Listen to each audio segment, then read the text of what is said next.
Eder. Mech. Pallister. Liliana Resinovic, l'estate delle proroghe è quasi finita e adesso arriva il momento della verità? Se il caso Resinovic fosse una serie TV, gli sceneggiatori sarebbero già stati accusati di esagerare con i colpi di scena.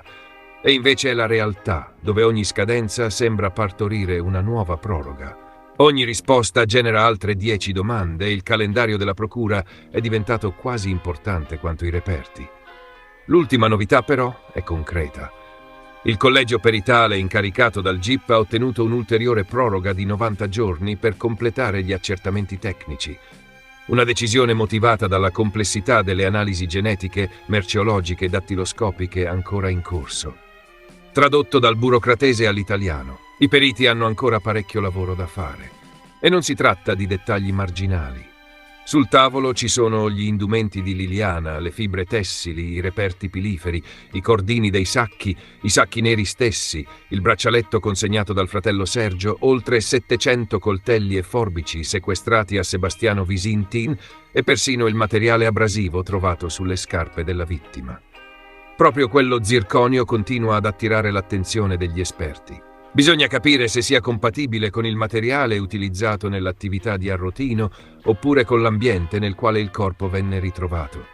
Una risposta potrebbe sembrare piccola, ma nei grandi processi spesso sono proprio i dettagli apparentemente insignificanti a cambiare completamente la prospettiva.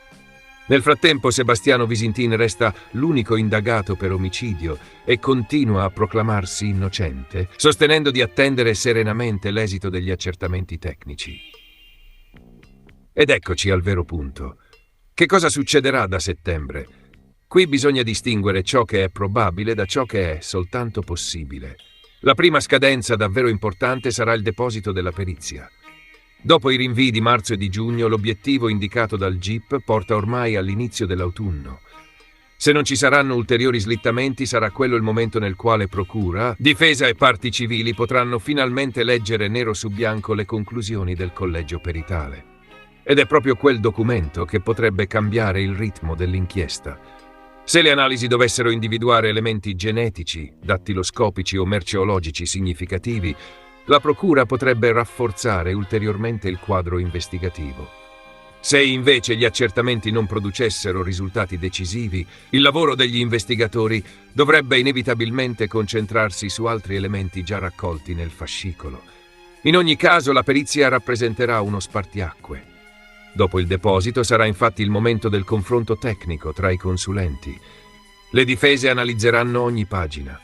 I consulenti della procura difenderanno le proprie conclusioni.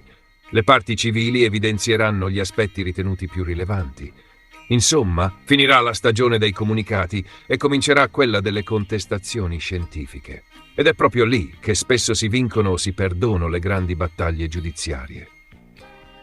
C'è poi un'altra domanda che molti si fanno. Arriverà una richiesta di rinvio a giudizio? Al momento nessuno può affermarlo. Sarà proprio l'esito delle perizie, insieme al resto del materiale investigativo, a orientare le prossime decisioni della procura. Per questo motivo settembre rischia di essere molto più importante dei mesi precedenti, perché fino a oggi si è lavorato soprattutto nei laboratori. Da settembre, invece, potrebbero finalmente parlare gli atti. Naturalmente, sempre che il calendario non decida di inventarsi l'ennesimo colpo di scena. Perché, diciamolo con un sorriso amaro, nel caso Resinovic l'unica cosa che finora è sempre arrivata puntuale è stata la proroga.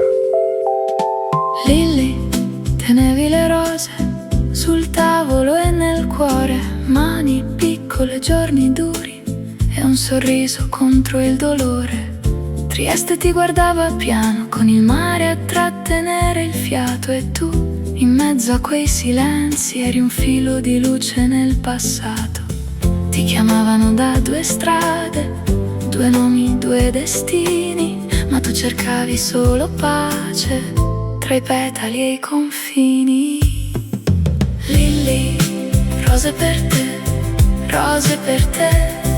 Lilli, senza pace, senza te. Rose per te, Lilli, ti hanno lasciata lì, dove laggiù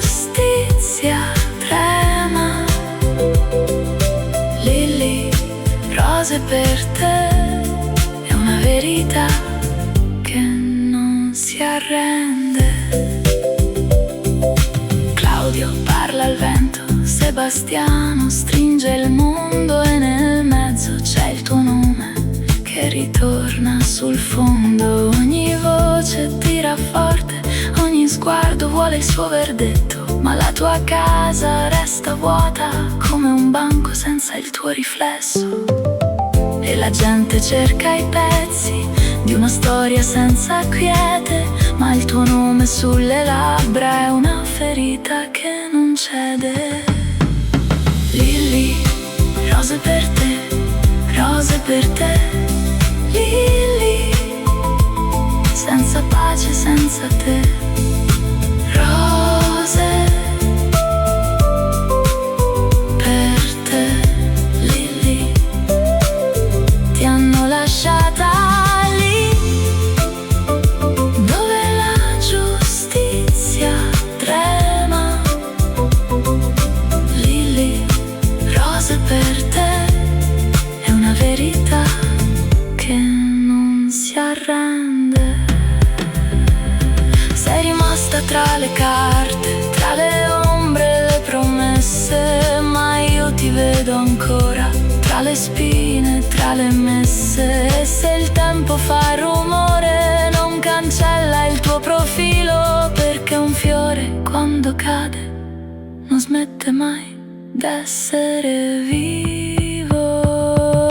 Lili, rose per te, rose per te. Lili, senza pace, senza Ehi, te. non dimenticare di iscriverti a questo canale.